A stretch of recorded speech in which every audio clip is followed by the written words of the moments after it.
আলহামদুলিল্লাহি রাব্বিল আলামিন ওয়াসসালাতু ওয়াসসালামু আলা সাইয়্যিদিল আমবিয়াই ওয়াল মুরসালিন। প্রিয় দর্শকবৃন্দ, বরাবর অন্যান্য দিনের মতো আজকেও আপনাদের সামনে উপস্থিত হয়েছি একটি ভিডিও নিয়ে। ইনশাআল্লাহ নিয়মিত এই চ্যানেলটিতে আমি আপনাদের সামনে ভিডিও নিয়ে উপস্থিত হব। আপনারা আমার সামনে অনেকগুলো কিতাব দেখতে পাচ্ছেন। তো এই কিতাবগুলো থেকে আমি প্রসিদ্ধ যে আমলগুলো, সেই আমলগুলো আমি আপনাদের সামনে উপস্থাপন করে থাকি। আশা করি এই আমলগুলো করলে আপনারা ভালো একটু ফলাফল পাবেন যদি আল্লাহ তাআলা চাহে।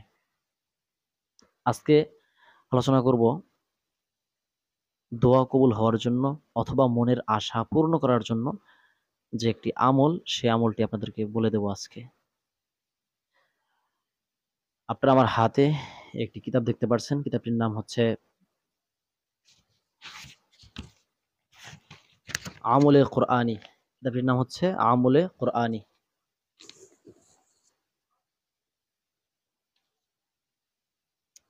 এই কিতাবটি লিখেছেন মাওলানা আশরাফ আলী থানভী রহমাতুল্লাহ আলাই।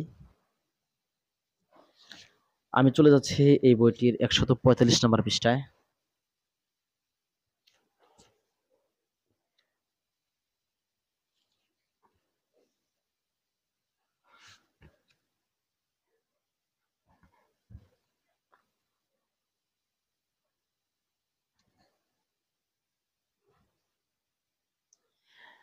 আপনারা দেখতে পাচ্ছেন 145 পৃষ্ঠা আমি বের করেছি।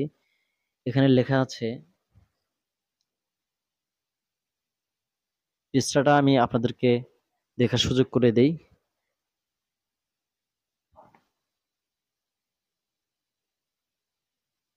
এখানে লেখা আছে,